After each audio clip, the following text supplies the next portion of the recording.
Well, it's shaping up to be quite an interesting school year as ongoing teacher shortages continue straining districts nationwide.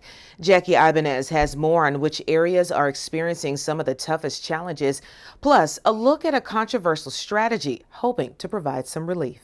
Good morning, everyone. So excited to see you. Back to school season may be in full swing. It is a nightmare. But districts across the country are still grappling with ongoing teacher shortages, fueled in part by the pandemic and its aftermath. The shortage in Florida is due to several factors.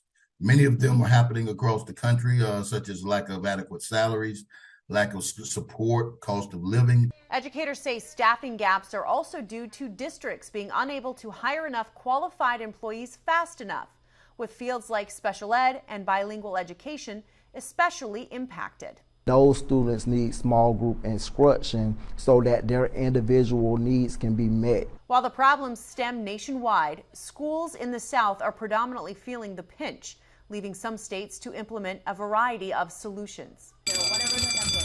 In Florida, Republican Governor Ron DeSantis recently signed into law the Military Veterans Certification Pathway Program, letting veterans with no prior experience teach in the classroom.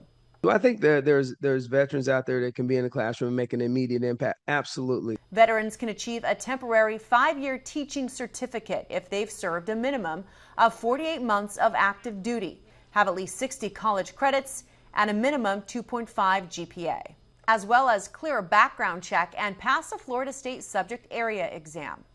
Opponents call the move worrisome, citing how teaching is more than just having a love for kids. It requires several years of critical training. A new survey suggests test taking may be harming some students' mental health. A study and learning company Quizlet conducted the survey. 1,000 Gen Z students participated, and the survey found that 86% of Gen Z students say they have experienced test taking anxiety. The survey says 3/4 say they felt anxious in the last 6 months. More than 40% say they are concerned that their academic futures will be negatively impacted. An autonomous truck company called Waymo donated its services to an Arizona-based food bank. This gave the organization the opportunity to cut delivery costs and focus on what they do best, feeding those in need. Danielle Miller has more on this story. In June, St. Mary's Food Bank accepted a generous donation from Waymo. The company offered its trucking services for free to haul food. The deliveries all being done with its autonomous semi-trucks. So this load here will be going to the Community Food Bank of Southern Arizona, which is in Tucson, one of our sister food banks.